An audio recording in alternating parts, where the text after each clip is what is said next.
Donc ce que nous avons essayé de présenter aujourd'hui, ce sont des orientations qui apportent un plus. Nous sommes restés au stade des orientations, c'est-à-dire pour que les orientations deviennent concrètes, il faudrait les présenter comme des mesures de politique. Mais nous n'avons pas voulu aujourd'hui rentrer au niveau des mesures, parce que le travail de mesure, c'est un travail qui va se faire ultérieurement. Il faut d'abord adopter les orientations. Oui, alors l'objectif des ateliers, et des questionnaires, c'était de dire quelles sont les orientations que vous proposez et quelles sont les mesures opérationnelles que vous proposez. Donc ce travail, il est fait. Simplement, on ne peut pas le déballer avant d'avoir assis un accord sur les orientations.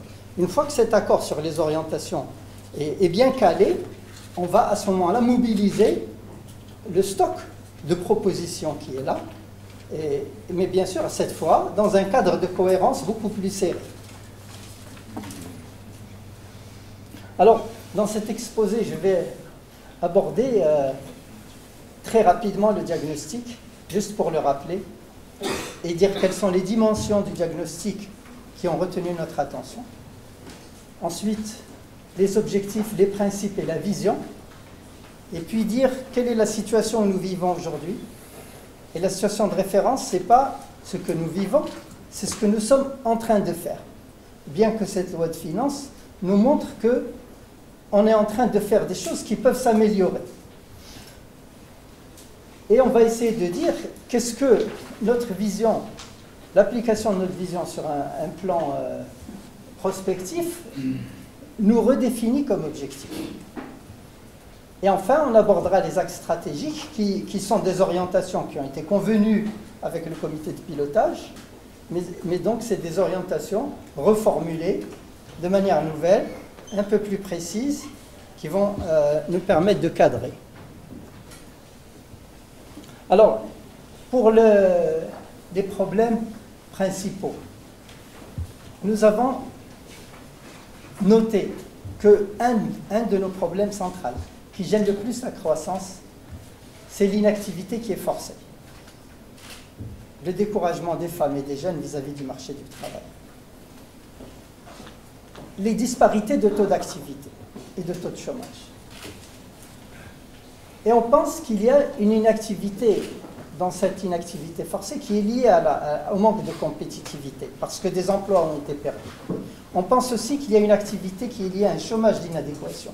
Des gens peuvent faire des travaux, mais ne savent pas où ils sont. Des gens ont des compétences, mais les entreprises ne savent pas où sont ces compétences. Il y a aussi une inactivité, un chômage qui est lié au risque entrepreneurial. Des employeurs peuvent employer, mais n'emploient pas parce qu'ils ont peur, pour un ensemble de raisons. Ils ont peur du marché, ils ont peur des coûts. Et puis, il y a le chômage de friction, qui est un petit peu l'équivalent du chômage d'inadéquation, mais si vous voulez, c'est un chômage qui est purement celui de le temps de recherche de l'emploi. Et il n'est pas négligeable. Donc il y a ces problèmes. Mais au-delà de ces problèmes, il y a la qualité du travail. Donc il y a d'abord un sous-emploi, inadéquation, emploi, formation, c'est-à-dire des personnes font un travail pour lequel elles sont surqualifiées. Vous allez me dire, il y a aussi l'inverse, mais c'est moins grave. Peut-être c'est plus grave, mais... Et puis, il y a l'informel de sous-emploi, c'est une très grande partie, qui est marquée surtout par la faiblesse de la productivité, l'excès de concurrence, surtout dans certains secteurs où l'entrée est très facile, et puis une durée de travail insuffisante. Et il y a aussi l'informel de clandestinité lié à la contrebande et à d'autres facteurs qui sont la fraude. Alors, par rapport à tout ça, il y a des contraintes qu'on a identifiées et qui nous semblent clés, qui sont la non-mobilisation du potentiel de productivité, le manque d'intégration du tissu des entreprises, les désavantages de qualification scolaire des femmes et la non-articulation vie professionnelle, vie familiale. C'est la faible qualification et l'absence de système ouvert de formation continue, ouvert sur les chômeurs, ouvert sur les entreprises en difficulté, qui, elles, ont plus besoin de formation que celles qui ont des moyens. Une faiblesse de l'intermédiation du marché du travail qui ne veut pas dire que les efforts qui sont faits sont faibles en eux-mêmes, mais qui renvoie probablement à des éléments structurels qui sont dans le domaine de la coordination du système, qui sont dans le domaine du ciblage qu'effectue le système, qui sont dans le domaine des capacités de suivi des différents acteurs. Une segmentation et une incohérence du système de protection sociale. Bon, c'est un grand débat aujourd'hui, j'espère qu'on ira vers des réponses. Bon, je citerai juste l'incomplétude du système de retraite, du système de protection sociale, les disparités de régimes, des régimes d'emploi segmentés, qui en fait on a des segments de stabilité et des segments de précarité, et des disparités de charges sociales entre catégories de travailleurs et entre chercheurs d'emploi, entre catégories de travailleurs et entre secteurs. Et enfin, il y a réellement une faiblesse de la représentation professionnelle et une segmentation. Donc, au-delà de tout cela, ce que nous avons retenu, c'est un objectif central. L'objectif central, c'est, on le dit en une phrase, la SNE a pour objectif de promouvoir l'emploi décent de la population active à travers l'accroissement de la participation des jeunes et des femmes dans le marché du travail, le renforcement de l'égalité dans l'accès à des emplois décents, l'amélioration de la productivité et de la qualité des emplois et la réduction des disparités territoriales d'emploi. Donc, cette vision qu'on propose cet objectif central de la stratégie nationale de l'emploi s'inscrit dans une vision qui est adoptée par le pays. Et on le dit, le pays recherche une économie compétitive qui est basée sur la mobilisation des connaissances, sur le développement durable, sur l'entreprise et sur l'inclusion sociale. Donc toutes ces orientations sont reprises dans cet objectif de la stratégie. Alors, la vision que nous proposons au niveau de la stratégie nationale de l'emploi consiste à activer 4 mécanismes vertueux. Je dis bien activer, c'est-à-dire ce sont des mécanismes qui sont toujours à l'œuvre. Ils sont toujours à l'œuvre. Il faut les activer pour les rendre un effet positif de ces mécanismes. Le premier, il concerne l'offre de force de travail. L'offre de force de travail est en elle-même génératrice de demande de travail. Quand il y a des capacités de production qui sont à la disposition des opérateurs productifs, ils vont les chercher. Donc c'est un stimulant pour la création d'emplois. Avoir des chercheurs d'emploi stimule la création d'emplois. Avoir des inactifs ne stimule pas la création d'emplois. Ça, c'est un constat de base et fondamental qui va expliquer les orientations que nous prenons. Alors, le moyen de stimuler cette recherche d'emploi, c'est l'intermédiation du marché du travail. Et les programmes actifs d'emploi, ils facilitent les sorties d'inactivité. L'offre de main-d'œuvre génère à son tour donc une demande de main-d'œuvre. Premier mécanisme. Donc, développer l'offre de main-d'œuvre est un point central dans cette stratégie. Deuxième mécanisme, la relation entre productivité et compétitivité. C'est par la productivité qu'on fait de la compétitivité.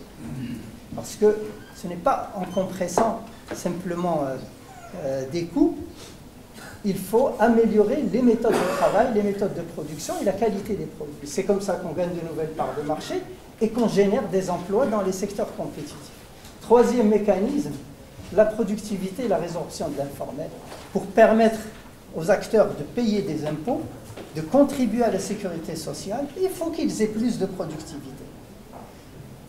La quatrième idée qui est importante, c'est si on a productivité et compétitivité, sortie de l'informel, réduction du déficit commercial, on a plus de ressources au niveau fiscal pour l'État. Et donc, on peut se permettre de développer notre territoire.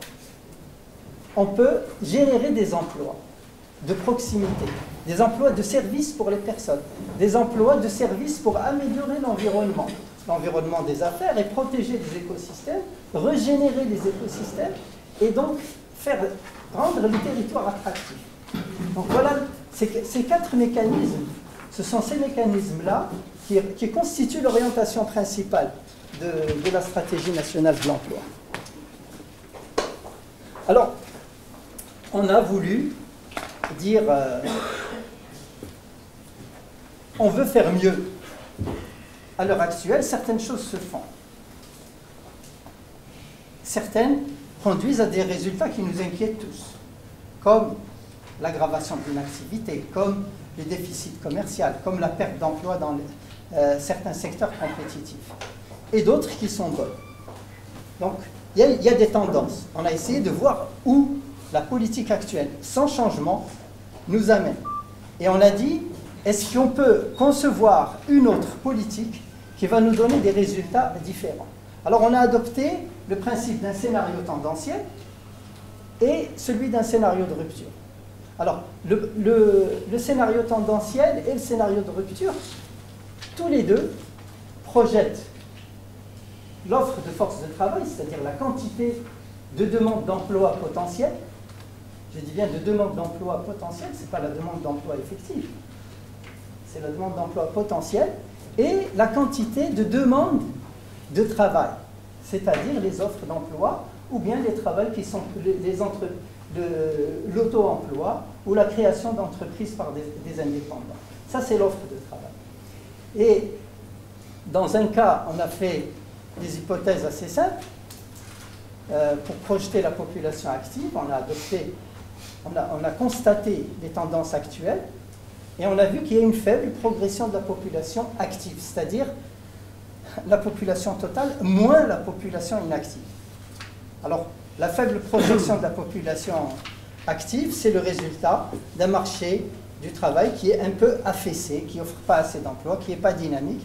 Et c'est l'expression aussi d'une économie qui est rentrée dans une phase de panne.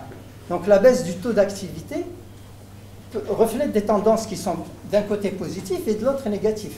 N'oublions pas par exemple que si on prolonge la durée d'éducation, ça fait baisser le taux d'activité, ce qui nous promet une productivité future plus grande. Mais de l'autre côté, si nous avons des personnes âgées qui quittent le marché du travail, il faut absolument qu'on compense ça par des gains de productivité. Et de l'autre côté aussi, si nous avons des personnes qui sont en état de travail et qui quittent, en âge de travail, qui quittent le marché du travail, là, on a une faiblesse de la population active. Et c'est ce qu'on a constaté. On a constaté une aggravation de l'inactivité féminine et on a observé aussi une infériorité du taux brut de scolarisation des filles de 15-24 ans par rapport aux garçons. C'est une réalité. Dans les villes, les filles se rattrapent, mais dans l'ensemble, sur l'ensemble du territoire, l'inégalité filles-garçons de 15 à 24 ans, c'est aggravé. Alors, on a fait une projection sur cette base et en maintenant les hypothèses de politique. Donc c'est un petit modèle d'une je crois, 24 ou 25 équations, où on prolonge les tendances de productivité observées de 2004 à 2013. Il n'y a aucune action volontariste sur la compétitivité coût. Et on a fait un scénario de rupture qui fait la différence sur la projection de la population active, qui propose une progression plus importante, qui pose un objectif de parité du taux brut de scolarisation filles-garçons de 84%. En fait, il devrait être 84 et quelques en 2025. Une hausse du taux d'activité féminin des 25 ans et plus de 1% par an jusqu'en 2025. Et on a fait, pour le volet demande de travail, on a retenu une hypothèse de gain de productivité de 1 point de plus que le tendanciel, principalement dans le secteur industriel, dans le secteur manufacturier et dans le secteur agricole et aussi dans les services. Et on a introduit une action volontariste pour agir sur la compétitivité des secteurs manufacturiers et des services. Alors, le résultat en termes d'emploi. Le résultat en termes d'emploi, on a décidé de le mesurer qu'à partir de l'indicateur qu'est le taux d'emploi et pas le taux de chômage.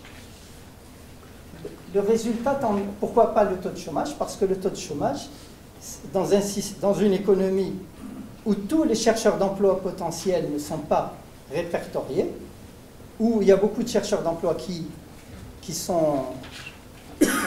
disposent pas d'un système d'intermédiation du marché du travail proche d'eux, qui passent à l'inactivité. Et l'expérience le montre. Donc le vrai indicateur, c'est le taux d'emploi. Et le taux d'emploi, il nous rapporte les actifs occupés à la population en âge de travail. Et ça nous donne, donc en 2013, un taux d'emploi de 44%. Avec le scénario tendanciel, on arriverait en 2017 à 42,5%, parce qu'il y a des tendances qui se maintiennent, le taux d'emploi baisse, et en 2025 à 41%. Alors, le scénario de la stratégie nationale de l'emploi qu'on propose porterait le taux d'emploi à 44,2% en 2017 et à presque 47% en 2025. Donc c'est des grandeurs, vous pouvez voir les chiffres, hein, c'est quand même significatif. Le scénario SNE propose une croissance plus intense en emploi. Quels sont les... On voit qu'il y aurait, avec le scénario tendanciel, sur la période 2013 à 2025, j'ai ce qu'il faut, j'ai un micro sur moi. Sur la période 2013 à 2025, on aurait un scénario tendanciel de 87 000 emplois par an en moyenne. Avec le scénario de rupture, on aurait à peu près 223 ou 224 000 emplois qui seraient créés en plus chaque année. Alors, les hypothèses de politique économique qu'on a présentées nous donnent des taux de croissance qui sont différents. Pour le scénario tendanciel, on aurait 3,8%. Pour le scénario de rupture, on arriverait à 5,7% en moyenne sur la période. Le grand changement, c'est une réduction du déficit commercial beaucoup plus rapide. C'est ça le grand changement. Et donc, au-delà de cette réduction du déficit commercial, une capacité de financement à la disposition de l'économie plus élevée. Et donc, ça nous donne une intensité en emploi plus grande. Et ça nous donne un développement sectoriel des emplois différent. Alors, l'intensité en emploi dans le scénario tendanciel, elle est voisine de 23 000 par point de PIB. On créerait pour chaque point de PIB 23 000 emplois. Pour le scénario de rupture, on passerait à 39 000 emplois par point de PIB. Alors, quelles sont les causes? Quand les causes, on les regarde sur les flux d'emplois créés par secteur. Alors, si on décompose la croissance de l'emploi, des emplois dans le scénario tendanciel, on s'aperçoit que le plus gros est dans le tertiaire. C'est aussi le cas dans le secteur, dans le scénario volontariste. Alors, si on crée 87 000 emplois au total, on aura plus d'emplois créés dans le tertiaire que dans les autres secteurs. Dans le primaire et dans le secondaire, on continuerait de perdre des emplois. Très peu dans le secondaire et beaucoup moins dans le primaire. Pour une raison aussi assez simple, c'est que dans le primaire, la tendance, elle est naturellement à la baisse parce qu'il y a des activités qui sont très retardataires, où il y a une grande main-d'œuvre familiale, des aides familiaux, etc., dans l'économie familiale, qui quittent. Et il y a des activités nouvelles qui sont en train de se mettre en place, mais beaucoup plus productives et qui produisent plus avec beaucoup moins de main-d'œuvre. Et donc la tendance est naturellement à la baisse. Mais néanmoins, si on a un potentiel de diversification au niveau du territoire et beaucoup plus d'activités rurales, ça se répercute aussi sur le secteur agricole. Et c'est ce qui explique aussi que, à travers aussi que dans le secteur primaire, on bloquerait cette tendance à la baisse dans le scénario volontariste. Et dans le secteur secondaire, on passerait à une croissance de 26 500 et le plus gros reste le tertiaire. Et en même temps, dans le secteur du BTP, puisqu'on aura plus de capacité de financement, on aura une croissance plus grande dans le volontariste. Donc voilà le profil que le scénario de rupture de la stratégie nationale de l'emploi propose. Alors, quels sont nos axes? On a plusieurs axes d'action. Alors, le premier axe, c'est valoriser le capital humain. Alors, il y a trois domaines de valorisation qu'on a retenus. Mais attention, ce sont des domaines qui sont sélectifs. Il y en a beaucoup d'autres. Il y a tout ce qui concerne les conditions d'exercice du travail au niveau territorial. Et ça va au-delà de ces trois dimensions que nous avons décidé de cibler. Quand je dis ça va au-delà, c'est qu'il y a les conditions de transport, il y a les conditions de loisirs, il y a les conditions de logement. Tout ceci contribue à la valorisation du capital humain. Et il y a d'autres questions encore qui sont plus importantes sur la valorisation du capital humain, qui concernent l'équité des rémunérations, etc., que nous n'avons pas intégrées dans cet axe pour des considérations d'action. C'est-à-dire il y a des actions qu'on met en avant et d'autres qui sont importantes, qui vont être dérivées et qui seront liées à d'autres stratégies publiques. Donc la première orientation, lever les contraintes à la participation des femmes au marché du travail, cibler de manière efficace l'offre de formation de la population active et élargir la protection sociale. Pour chacune de ces orientations, nous avons une vision et un ensemble d'actions qui nous semblent essentielles. D'abord, concernant la participation des femmes au marché du travail, aujourd'hui, il s'agit pour le pays d'intégrer un principe. Intégrer le principe, c'est reconnaître que le travail féminin, c'est une composante essentielle de la croissance économique. Et ça veut dire beaucoup de choses derrière, en termes de comportement des ménages, de comportement des régions et de l'État. Deuxième idée, c'est les services d'intermédiation doivent jouer le jeu, garantir un meilleur accès et bénéfice aux femmes en les ouvrant aux travailleuses les moins qualifiées. On peut aussi mettre l'accent sur le travail de l'inspection du travail. Si les femmes se sentent mieux traitées dans la relation d'emploi, elles auront plus tendance à y aller. Et donc, il y a un rôle très important à l'activité de contrôle. Et la sécurité des personnes dans les rues, c'est aussi une idée qui est importante. Toutes les activités de rue mobilisent beaucoup moins de femmes pour des raisons sociales que tout le monde connaît. Alors, la formation est un deuxième axe qui est tout à fait essentiel et qui est caractérisé par des omissions. Il y a de grandes omissions et donc la question du ciblage de l'offre publique de formation, elle est essentielle. Ici, on ne parle pas de la recherche spontanée de formation qui est motivée par un pouvoir d'achat. On ne traite qu'un volet qui est celui de l'action publique de formation. Alors, dans ce volet, vous avez deux catégories. Les personnes qui sont qualifiées et les personnes qui sont faiblement qualifiées ou pas qualifiées. Alors, quand on dit pas qualifiées, c'est-à-dire c'est des personnes qui vraiment n'ont aucun niveau scolaire, etc. Mais ça ne veut rien dire en termes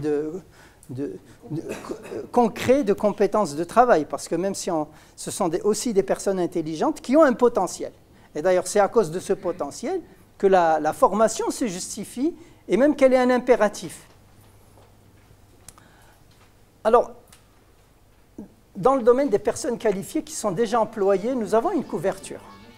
Et on a un dispositif. C'est un dispositif qui pourra être amélioré. Mais maintenant, à l'intérieur de ce dispositif, qui est en voie d'amélioration et qui est pris en charge par les stratégies, nous avons des actions complémentaires à faire qui nous semblent manquer et qui sont de nature à flexibiliser l'économie, qui sont les formations de reconversion. Il n'y en a pas. Et il faut aussi la formation de formateurs pour la mise à niveau, surtout dans les petits secteurs et dans la perspective de développer l'apprentissage. L'apprentissage, c'est un programme d'intégration des jeunes, mais pour développer ce programme, il faut disposer des atouts. Et pour avoir ces atouts, il faut former les formateurs. Donc ça, si vous voulez, c'est le côté le mieux servi.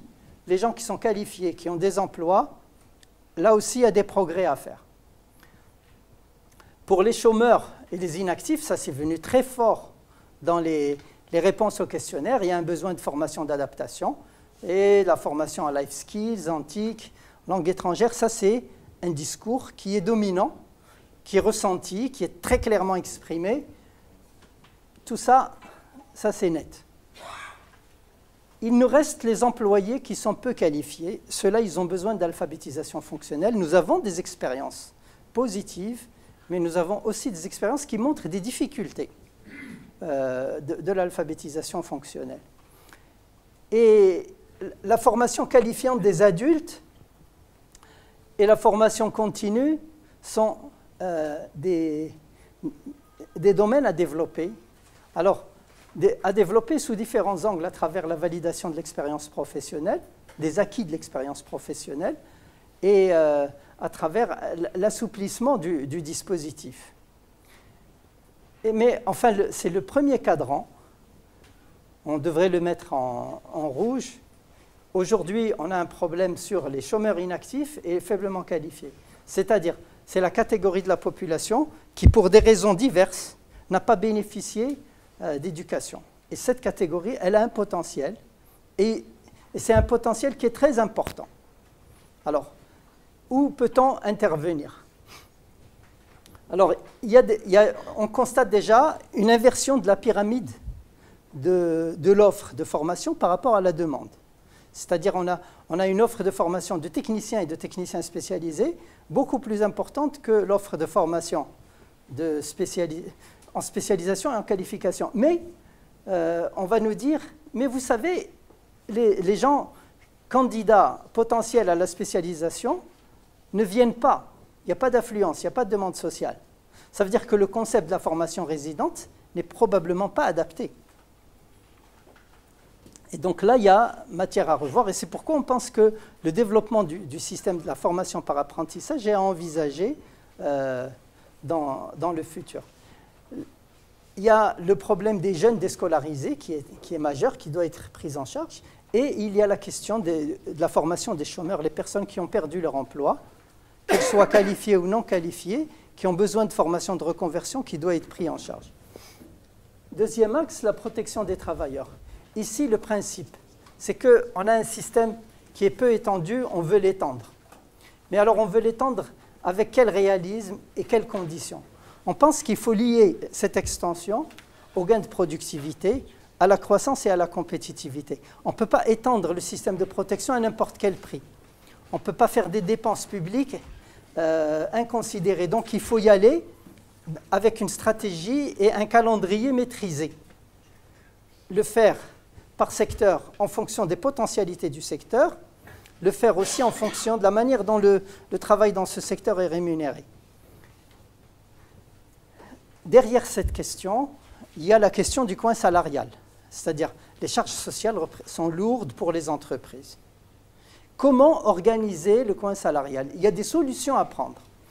Une des orientations majeures, c'est de dire, posons-nous la question. Ne laissons pas la question silencieuse. Définissons-la. Il y a des solutions fiscales, il y a des solutions assurantielles, c'est-à-dire avec des cotisations. Pour financer, par exemple, le programme de l'allocation familiale, on peut utiliser la fiscalité. Est-ce que c'est justifié? Quelles sont les raisons? On peut rester sur un système de cotisation, c'est redistributif.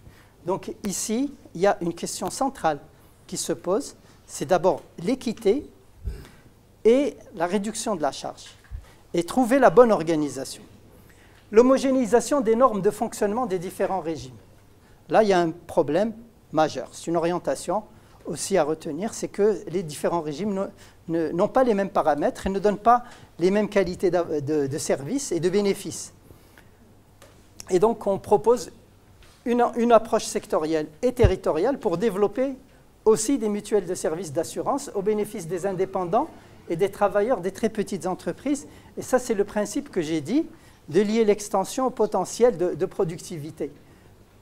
Parce que c'est là où il y a un grand besoin de soutien, mais pour cela, il faut une approche en termes sectoriels et territoriaux.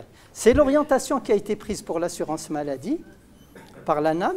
Le principe maintenant, c'est de l'élargir. Mais on voit que le prérequis, c'est l'organisation de ces catégories. Sur le deuxième axe, relancer la création des emplois dans le secteur des biens, créer des emplois productifs suffisants en volume et satisfaisants en qualité. Donc ça, ce deuxième axe, il y a trois recommandations. Relancer la création des emplois dans le secteur des biens échangeables. Là, c'est une question qu'on a vue tout à l'heure. Promouvoir des emplois de proximité et des activités locales pour valoriser le capital humain et l'environnement du pays et mettre à niveau les métiers à travers un plan de développement de la productivité des très petites entreprises et des PME et la mise en œuvre d'une politique multisectorielle visant l'intégration et la concentration du tissu des entreprises. Donc là, c'est la reconnaissance qu'on doit faire de la compétitivité, qu'on doit développer des emplois de proximité, donc trouver des financements locaux, et 3, qu'il faut des politiques de structure pour mettre à niveau les entreprises. C'est la condition pour créer des emplois et avoir des emplois décents. Donc il faut cette politique de structure des entreprises et une condition essentielle de la stratégie, et c'est peut-être une de cette condition qui implique le plus l'ensemble des départements publics et l'ensemble des acteurs. Alors, bon, je ne voudrais pas être trop long sur ça, mais le principe pour créer des emplois compétitifs, c'est des actions pour rattraper les retards, pour consolider les progrès, et se dire, on consolide les progrès, c'est-à-dire on partage les gains, mais de manière à rester compétitif. Et pour faire de la coopération interemployeur, les employeurs doivent travailler ensemble pour réduire les coûts, augmenter la qualité du travail et réduire la charge d'intensité de travail qui pèse sur les travailleurs. Et ça, c'est un travail collectif d'organisation. Les emplois de proximité, c'est des emplois qui sont liés en fait au territoire, essentiellement. Et oui, c'est les plus grosses niches, elles sont au niveau local, elles sont dans les services à la personne, elles sont dans les services environnementaux. Mais là aussi, il y a besoin d'organiser les métiers de proximité et de développer de nouveaux métiers de proximité. Et ils sont nombreux, les métiers qui manquent. Donc là, c'est vraiment une lecture technique du territoire qu'il faut envisager et qui s'impose au niveau des régions. Et donc, il y a un ensemble de projets qui sont lancés. Et je dois dire qu'il y a des résultats très positifs qu'on est en train d'observer depuis les 10 dernières années. Le principe central, c'est de mettre en place, je dirais, la pompe de financement des initiatives pour que les initiatives réussissent et fassent boule de neige. Troisième objectif, c'est la formalisation de l'économie. Là, ici, on devrait se donner des objectifs très importants pour dire qu'il faut qu'on réussisse à intégrer tout le salariat informel. Il y a beaucoup trop de salariat informel actuellement dans le pays et c'est un indice dangereux. L'autre volet, c'est intégrer les indépendants dans les mécanismes de protection. Donc cette idée de formalisation, elle est centrale. Il y a donc un objectif de productivité, un objectif fiscal, un objectif de sécurité sociale, mais derrière, il y a les stratégies de filière, et c'est les stratégies sectorielles et les politiques de structure. Mettre à niveau, développer la R&D pour la mise à niveau, parce qu'on n'a pas suffisamment développé la R&D pour la mise à niveau, faire la formation des formateurs, et c'est lié à la R&D, et généraliser aussi les bonnes pratiques à travers le dispositif de formation. La formation est le vrai support d'innovation. Et il faut le concevoir comme tel, et c'est pourquoi il faut investir dans la formation des formateurs.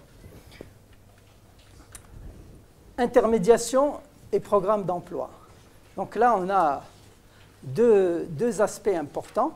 D'abord, les fonctions de base de l'intermédiation. L'intermédiation, elle a une fonction pour servir, pour réduire le temps de recherche d'emploi et servir les besoins de l'entreprise et du chercheur d'emploi. Et elle a aussi une fonction pour l'accueillir et l'orienter. L'orienter vers quand il a des difficultés. Et puis, nous avons aussi un autre volet qui est peut-être à cheval entre la politique territoriale et les programmes actifs de l'emploi, c'est des filets sociaux pour prendre en charge les restructurations.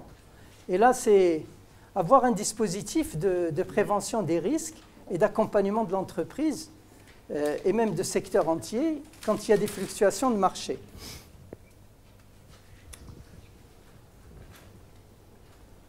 Dans le domaine de l'intermédiation du marché du travail, les fonctions sont assez claires, mais il s'agit de veiller à ce qu'elles puissent être toutes remplies. Meilleure information, accueillir tous les employeurs et les chercheurs d'emploi.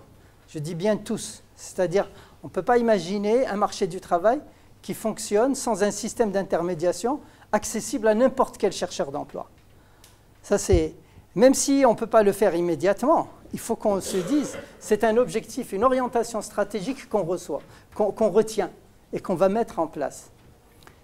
Parce que ce travail de rapprochement des demandes et des offres d'emploi, il faut qu'il soit complet. Sans cette complétude, sans un cadre, un support technique efficace pour le réaliser, ça va être trop coûteux.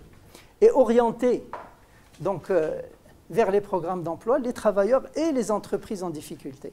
L'intermédiation du marché du travail appuie aussi les entreprises qui ont des difficultés. Alors, maintenant, les parties prenantes, c'est les intermédiaires du marché du travail. Ce sont des entreprises qui se sont constituées et qui fonctionnent. Et c'est aussi les associations professionnelles. Et un des enjeux maintenant, c'est d'intégrer encore plus opérateurs privés et opérateurs publics sous la responsabilité des pouvoirs publics et avec la participation des organisations professionnelles. Et un des outils, c'est la délégation de services publics pour des services spécialisés. On ne peut pas imaginer que toutes les capacités en matière d'intermédiation sont concentrées chez un opérateur public. Il est beaucoup plus sain de déléguer les fonctions spécialisées à l'extérieur de l'opérateur public pour pouvoir mobiliser des compétences qui sont diverses. Et en partenariat. Mais sous un contrôle public et dans le cadre d'un contrat où il y a une collaboration loyale et je dirais avec des intérêts réciproques entre le secteur public de l'intermédiation et le secteur privé de l'intermédiation. Cette collaboration, il faut qu'elle aboutisse et qu'elle devienne concrète sur le terrain. Alors, là, parmi les programmes actifs, on a ce qui est en ocre et on a ce qui est en marron.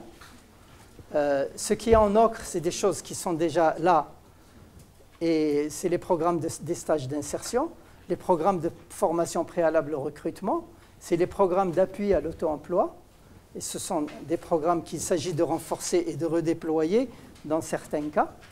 Et actuellement, il y a des progrès, en particulier dans le programme des stages d'insertion. Il y a aussi des simplifications peut-être à mettre en place dans le programme de formation préalable. Mais il y a deux nouveaux programmes. Il y en a un dont le principe est convenu et qui est en lancement, c'est l'appui dans le cadre de l'indemnité de perte d'emploi. Donc là, il faut réfléchir à une logique de financement qui soulage l'entreprise et qui élargit le prisme de l'indemnité de perte d'emploi.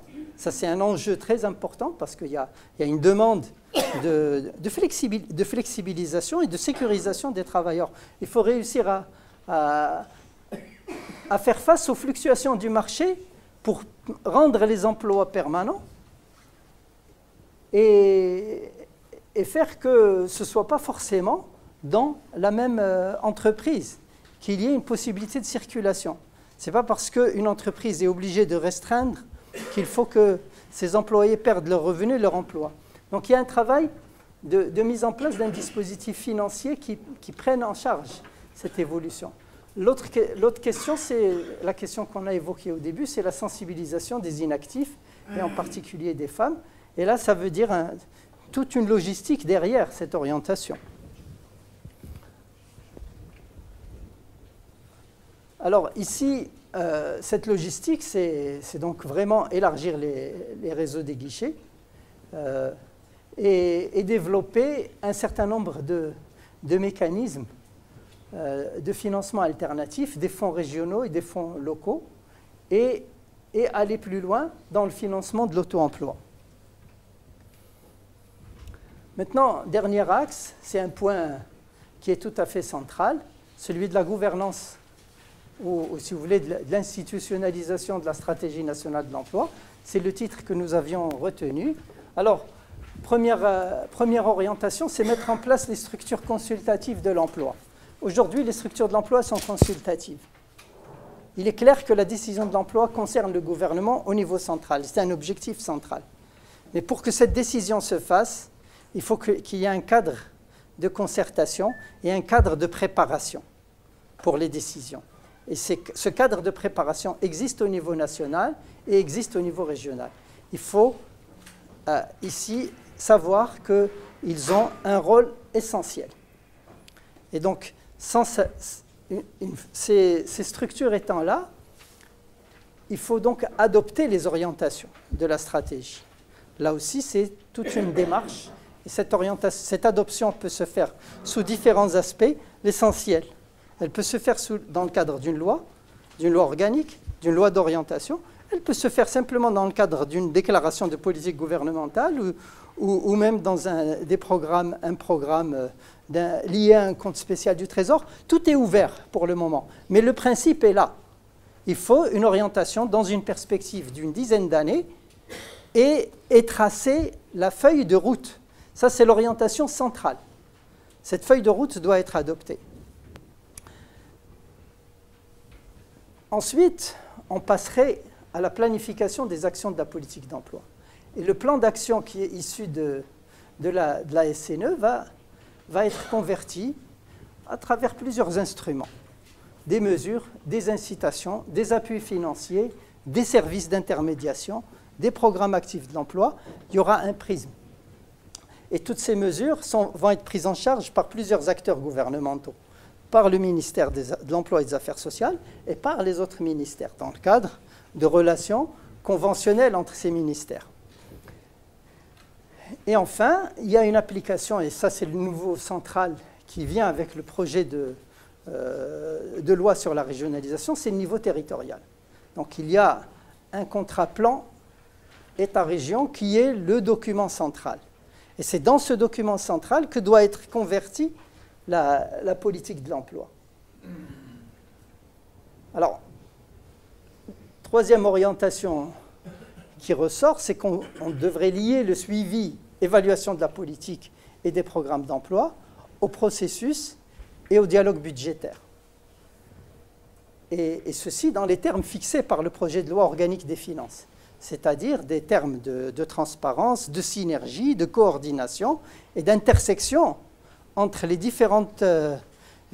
différents niveaux du financement des politiques publiques. Et c'est si on le fait dans ces termes-là, effectivement, on va se sentir les coups des franches pour faire des projections à long terme. Parce que s'il y a, si vous voulez, cette organisation en silo des administrations publiques, c'est la condamnation à l'immobilisme. Donc, cette loi organique des finances, c'est une chance qui vient en même temps que la loi sur la régionalisation, parce qu'elle nous propose des méthodes de travail qui mettent de la transversalité. J'ai fait ça exprès pour dire attention, attention, ce n'est pas simple. Ce n'est pas simple. Ce n'est pas simple. Exactement.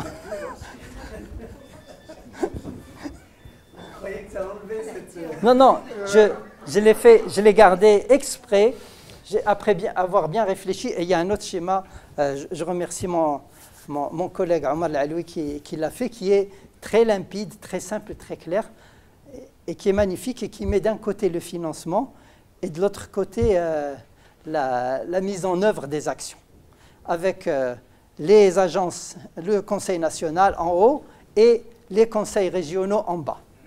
Et on a 4 volets et on voit très bien l'architecture. Elle est très claire avec le schéma qu'il a fait. Je n'ai pas mis son schéma, je m'excuse, après avoir bien réfléchi. Après avoir bien réfléchi, je me suis... qui est plus compliqué. Non, c'est pas pour une préférence simple. C'est d'abord pour dire, pour pointer un certain nombre de choses. Parmi les choses que je voudrais pointer, d'abord, c'est de dire, nous avons un système qui est assis sur notre société. On a des services qui sont donnés à des catégories de personnes pauvres et à des catégories de riches. Aujourd'hui, on a des enjeux en termes de politique d'emploi il faut retrouver le bon équilibre. Il faut valoriser tout le territoire, il faut valoriser toute la population. Les programmes d'emploi et le dispositif sont là. Nous avons une architecture, mais on doit veiller à bien organiser. Maintenant, de quoi nous sommes prisonniers? On est prisonniers de la complexité du système, de la complexité du cadre de financement, de la complexité du cadre de décision. Donc il y a un besoin de simplifier tout cela. On sait que les décisions stratégiques vont se prendre à un niveau qui est, on a appelé ça le Conseil national de l'emploi. L'orientation qu'on peut retenir, c'est que ça peut rester le Conseil supérieur de la promotion de l'emploi. Le problème n'est pas là, mais il nous faut un Conseil national de l'emploi. Et celui-là, il intègre tout le monde. Et nous avons des organismes qui sont concernés au premier chef, qui aujourd'hui gèrent plusieurs fonds. Des comptes spéciaux du Trésor, le Fonds pour l'emploi, l'emploi des jeunes, le Fonds de lutte contre le chômage, le Fonds INDH. Tous ces fonds convergent vers les mêmes finalités et les mêmes objectifs. Ils mobilisent chacun des instruments qui sont spécifiques en fonction des catégories. Alors, ayons cette vision que la politique d'emploi concerne toutes les catégories et tout le territoire pour la penser de manière plus efficace. Donc ça, c'est le principal message qui est donné ici, sans oublier que nous avons des relais qui sont importants sur le terrain. Les communes, les comités locaux de l'INDH, parce qu'on a un dispositif participatif qu'il faut élargir. Les ONG, elles doivent être là. Nous avons les universités, les agences privées, les communes. Tout ça participe avec l'ANAPEC, le FPPT et d'autres services déconcentrés au travail de prospection, d'accueil, d'orientation et de suivi. Et nous avons des outils et des programmes qui aujourd'hui ont donné leurs fruits, qu'il s'agit de développer et de compléter. Il reste que, ici, on a la formation par apprentissage, on a la formation initiale et continue, qui va toucher aussi les chômeurs, qui aujourd'hui sont exclus, et c'est un grand changement qu'il faut introduire. Et l'apprentissage, qui aujourd'hui doit être redéployé. Il faut qu'on trouve les méthodes. Et enfin, on doit savoir qu'on a les relais. Les grands relais, les grands acteurs, c'est le secteur privé, c'est la population, les travailleurs indépendants. Et c'est là où il faut qu'on développe la compétitivité et les services de proximité. Donc voilà l'idée de cette architecture. C'est parce que peut-être ce schéma est compliqué, mais qu'est-ce qu'il nous montre principalement? C'est d'abord qu'on a un dispositif d'évaluation, on a un circuit d'information et on a un circuit financier. Et il faut lier le circuit de l'information et le financement. Et la qualité du financement va dépendre du travail d'analyse. Et c'est pourquoi, tout à l'heure, j'ai oublié un collègue important, c'est le docteur Gareft Al-Alami qui nous aide. Il vient de m'appeler. Je pense, j'ai raccroché, mais je crois qu'il a des difficultés sur la route. Alors, l'Observatoire national de l'emploi, c'est l'opérateur, l'intégrateur de tout le circuit d'information. Pourquoi? Il a une fonction stratégique essentielle. À l'heure actuelle, c'est un observatoire qui doit lier tous les acteurs et tous les partenaires de la politique d'emploi. Il va les lier comment? Simplement en recevant de l'information d'eux et en leur envoyant des analyses. Mais ce travail d'analyse est essentiel. Alors, il aura des terminaisons aussi au niveau territorial. Donc, j'ai terminé, il me reste un seul, je crois, une conclusion, c'est de dire, aujourd'hui, le document de la SNE va nous donner une vision prospective du marché du travail.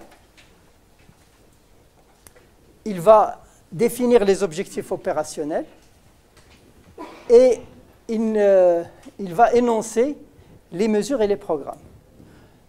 Dans la phase actuelle, mesures et programmes, c'est quelque chose qui va être envisagé et mis en forme une fois qu'on a validé les orientations, telles qu'elles se dégagent des ateliers thématiques, et telles qu'on va les discuter aujourd'hui. Ensuite, une fois qu'on aura fait ce document, les mesures et les programmes ne seront pas définis tels qu'on peut les imaginer pour qu'ils soient opérationnels. Ils vont être juste pointés. On va identifier les activités à mener, sans plus. Après, on va faire un document d'opérationnalisation de la SNE qui va venir en appui au document et on espère pouvoir le présenter en décembre. Le plan d'action va se faire en 2015 et 2016 parce que c'est un travail d'affinement des propositions et aussi de négociation, parce qu'il y aura un travail de négociation. Et alors, pour le préparer, il faut qu'il y ait des groupes. Alors, je vais vous dire, cette idée de 3 groupes, emploi et protection sociale, éducation et ressources humaines, politique macroéconomique et sectorielle, c'est la méthode coréenne. Les Coréens ont adopté, pour faire leur stratégie et opérationnaliser leur stratégie, 3 groupes. Mais alors, la Corée, elle se distingue des autres pays par le fait que le plus haut sommet de l'État est toujours intégré sur les décisions d'emploi.